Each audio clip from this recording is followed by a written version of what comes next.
Փրկեք կյանքեր, լվացեք ձեր ձեռքերը։ Քչերը գիտեն, որ ձեռքերը լվանալն ամենաարդյունավետ, ամենամատչելի և հասանելի միջոցն է վարակների կանխարգելման գործում։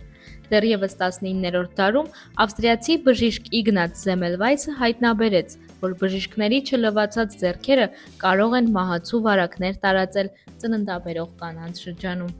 Եվ արդեն 1847 թվականին նա պարտադիր դարձրեց ձեռքերի լվացումը ախտահանող նյութերով, ինչը զգալիորեն նվազեցրեց հիվանդների մահացությունը։ 2008 թվականին ՅՈՒՆԻՍԵՖ-ը և Ձեռքերի լվացման համաշխարհային համագործակցությունը հայտարարեցին հոկտեմբերի 15-ը Ձեռքերի լվացման համաշխարհային օր։ Այդ օրը նշվեց առաջին անգամ 2008 թվականին, երբ ավելի քան 120 միլիոն երեխա ավելի քան 70 երկրներում լվացին ձեռքերն օճառով։ ՅՈՒՆԻՍԵՖ-ի և ՅՈՒՆԵՍԿՕ-ի նախաձեռնությամբ այս օրը դարձել է ոչ միայն հիշեցում, այլև կրթելու հնարավորություն, տարածելով հիգիենայի մշակույթը ամբողջ աշխարհում։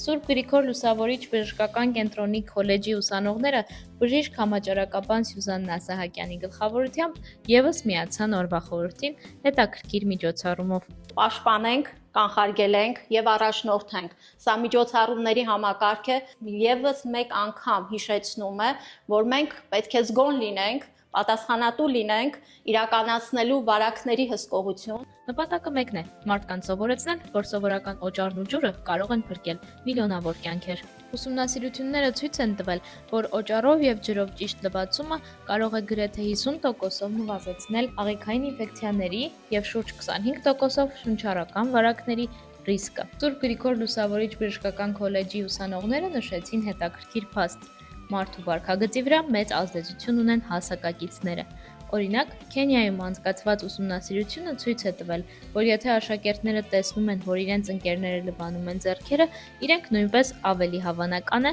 որ անեն նույնը։ Այսինքն, մաքուր ձեռքերը կարող են դառնալ լավ վարքագծի վարակ, որը տարածվում է դպրոցից համայնք, համայնքից ամբողջ հասարակություն։ Մաքուր ձեռքերը նշանակում են անվտանգ հիվանդ, ապահով աշխատակից եւ առողջ միջավայր։